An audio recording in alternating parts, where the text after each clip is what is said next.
Jaire Alexander had an interview today for the first time since he was suspended for the Minnesota Vikings game the week before.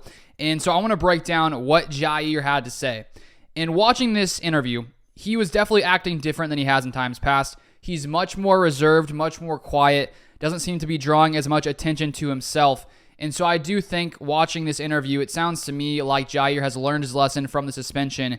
And Matt LaFleur has said that him and Jaire have discussed it. They've gotten onto good terms.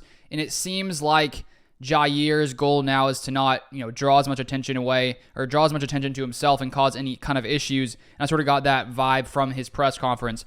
First off, he was asked by a reporter, "Were you surprised by the suspension, or did you have an idea something might be coming?" He said, "I was surprised by the suspension. I thought maybe I'd get fined." And now, I don't know if he made that decision to go out and be a captain when he wasn't made captain with the idea of himself potentially getting in trouble for it. I assume that he knew that wasn't what he should do, clearly. And so he probably was shocked that the Packers actually decided to suspend him. And I think maybe that's what needed to happen if he's willing to do things like that to sort of undermine the authority of Matt LaFleur. They had to do something that maybe would teach him a lesson. I think it definitely did. And then we have here from Ryan Wood, Jaire Alexander, back from his suspension, said he expects to play Sunday against Bears. The shoulder won't be an issue. Alexander said he's grateful to be here with the team. Asked him directly if he wants to be with Packers next season. Yes, he said. And I've been looking at some of the cap implications of a Jaire trade, just because part of me did wonder, with this situation going on with the Packers suspending him, is it possible that he wouldn't want to be with the Packers next season? And looking at the numbers, it doesn't look very viable or reasonable for the Packers to trade him because of the massive dead cap hit they will have. It's still technically a possibility, but Jaire at least saying here that he wants to be back. Then here from Ryan Wood, Jaire Alexander on lessons from his suspension. I think it was definitely something to learn from. There were definitely things I could have improved upon during that week to help with the communication. Moving forward, that won't happen again. Jaire Alexander said better communication is especially key. I think communication is big. It's easy to talk with my guys, but talking with anybody else can be a bit of a challenge. So I've got to be better with that. Jaire Alexander, watching game last week, unable to cover Justin Jefferson. Initially, I was very upset.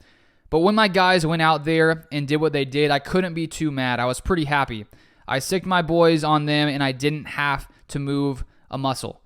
And so I think that Jaire, as I said, seems to have learned his lesson. And I mean, for years and years, it's always fun to see his crazy interviews, things he does, things he says, sort of stirs the pot at times when it comes to facing off against different opponents and things like that. And I'm all for it until it sort of, becomes a problem for the team and potentially, hurts the team when it comes to a leader like Jaire sort of undermining LaFleur's authority, deciding to make himself captain. And LaFleur said that wasn't the only thing that caused them to suspend him. So we don't even know everything that went down. But it sounds to me like Jaire's ready to be the leader he needs to be, doesn't really want to be a distraction anymore, and it sounds like he's sort of gotten in line with Matt LaFleur, and they've seemed to be on a good page. So coming into the Sunday matchup against the Bears, which I will be breaking down either tonight or tomorrow on this channel, doing a preview video, Jaire is at least going to be ready to come back. He's still dealing with a shoulder injury, and I do wonder if the Packers will start him. I think they're better with Jaire and Carrington Valentine than Corey Ballentine. Even though Ballentine has played nicely at times, there's still times where I think he gets beaten coverage.